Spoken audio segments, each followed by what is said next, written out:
guys, welcome to Tiny Time Youth Worker Edition.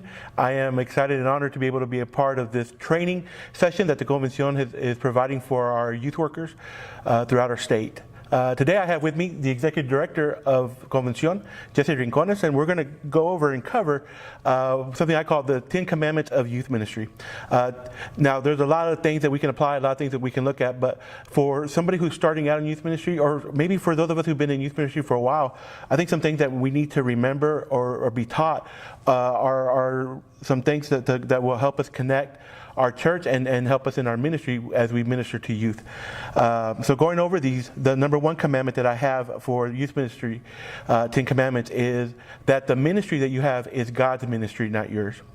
To remember that you are not the savior of your students. I think so many times we hear their problems and their issues, and we want to be the solution.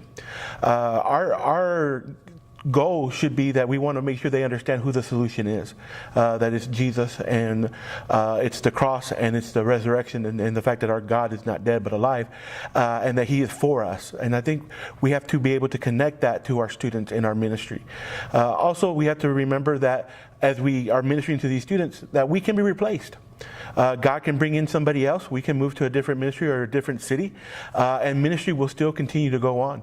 And we have to be able to work that way as we're doing our ministry, understanding that we have to help develop leaders, help develop our students to continue to move and to continue to grow, and our parents and of course the youth workers that are under us and helping us, so that we can understand and move forward in knowing that this is God's ministry and that He's going to take care of it. Whether we're moved or God replaces us and we're still in the church, that ministry will still continue to happen with us or without us, because it's God's ministry, not ours. Jesse, I know that there are some of the commandments you wanted to share with our youth workers. Would you mind sharing some right now? Sure, absolutely. Commandment number 2 flows out of commandment number 1, that if youth ministry is God's ministry, then youth ministry belongs to God's church. When Christ returns, He's not returning for the senior adults, the young adults, the college adults, or the youth ministry. He's returning for His church. And so we've got to understand that each one of these ministries is a part of the local church. And as such, everything that we should do should communicate that unity. And I think one of the ways that we can communicate that unity is to watch the language that we use. There will be some times where maybe the student leaders or the youth minister shares an idea with the students, and then they go back to the pastor, to the church, to try to get it implemented, and maybe it can't be put on the calendar because there's already an event, or maybe there aren't any funds there. That's a pretty common response, right, for student ministry, especially in smaller churches. We don't have the money for it. But oftentimes the language that we use, that we come back to use with our students, can either reflect unity or reflect division. You know, if we come back and we say, well, they wouldn't let us do that, and they didn't give us any money, they didn't like the idea, they don't think that it can happen. It's developing in the minds of the students an us versus them mentality, and distances them from a healthy connection with the church. And if we come back and use language that's inclusive, like, we as the students, we wanted to put this on the calendar, but our church is having this event that weekend. And one of the things that we want to do as a church is that we want to reach our community. And this event that we have is going to help us reach our community. And all of a sudden, it's not an us versus them mentality. It's a realization that student ministry is part of the church and the greater ministry, and it integrates with everything that they're doing. So commandment number 2 is that student ministry is part of the church. I like that, Jesse. You know, one of the things that I used to do as a youth minister is whenever the men would do something, I would invite our youth boys to get connected with that as well. And then I would always try to find ways to have them participate in service without it just being a youth-led service, but them being integrated into the church as well, in those connections. So that's a very good point. Commandment number 3 is have a purpose. One of the things that we've been guilty of in our youth ministry, and even in statewide events and things, was we would plan this event and then we would say, and the youth will go over here, or we'll do this with the youth. Understand that you are not a youth child care worker, you are a minister to the students. And so you should have a purpose behind being that minister. And I want to encourage you to whatever mission statement, whatever purpose you have for your youth ministry, to make sure that it connects and it complements what the church is doing in their ministry. For example, our mission statement for our church at Community Heights is building relationships with God and people. And so the mission statement that our youth have is actually the same one connected to that, where they're going to build relationships with God and also connect with other students and be intentional on those things. And so they make sure that they complement what we do, and us as a church will do that for them and help encourage them to make sure they feel that connection. And Jesse, I think that helps us when we do that to really feel that connection with our church. When we're like mind, we become a like purpose, and our actions will move the same way. So for me, that's the next commandment, was have a purpose. Jesse, do you have another one?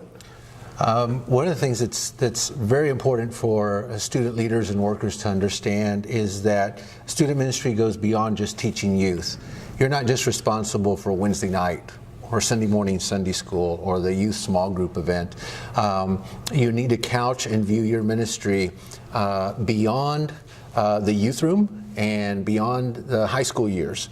And your role as a student leader, as a student volunteer, is crucial, because one of the things that you're doing is you are preparing those students not just to be good youth, but you're preparing them to be Christ followers as college students, as high school graduates, as they integrate into the young adults class or the men's group or the broader church. So what you are doing is preparing their hearts, their perspectives, their expectations as they go there. So remember, it's not just what you do with them on Wednesday night or Sunday morning, but what are you doing with them, and how is that going to affect them when they graduate high school and they're no longer in the youth group, when they're sitting in a different classroom or they're given other responsibilities in the church?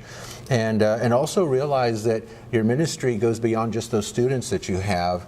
I used to tell our children's minister that there's no greater advertising that I could ever see than when a kid came running out of children's church and they told their parents, "Mom, we got to come back next week because," you can't buy enough advertising to get that kind of an impact. And on a different level, the same thing can happen with students. When the work that you're doing is transforming the heart, the mind, and the life of a student, mom and dad are going to recognize that. And they're going to realize, hey, ever since our son started hanging around with those church kids, or ever since our son started going to Community Heights to that youth group on Wednesday, his room has been cleaner. He hasn't yelled back. He's been more respectful. And when they see that life transformation, that is a powerful sermon to that parent. And it is a sermon that begins with you, the student leader, that is pouring into that student, praying for that student. And they go back and they preach to their parents and their community through the transformation that happens in their life. So it's a youth ministry is beyond the youth room, beyond Wednesday night, beyond camp, and you have a greater impact with your ministry than what most student ministers realize. Jesse, with that, I remember being a youth minister, and because of the fact that the youth parents weren't coming to church, they saw a difference in their child's life. When I would go take the kid back to their house, they would connect with me as a minister and ask me for prayer. And I was the missionary from our church to those parents, and my connection was because I was a youth minister. Very good point, Jesse. I really appreciate you sharing that. The next one is youth parents. Understanding that they are a great resource to you. I think so many times we forget that we have people. People are the greatest resources that we have in ministry. To encourage them, to disciple them, to that they can carry the load with us and to honor and glorify God with that. Youth parents need to be involved in youth ministry. They don't. It's very, very difficult for us to have our students just dropped off and picked up by the youth, or not even that. We have to go pick them up and get them.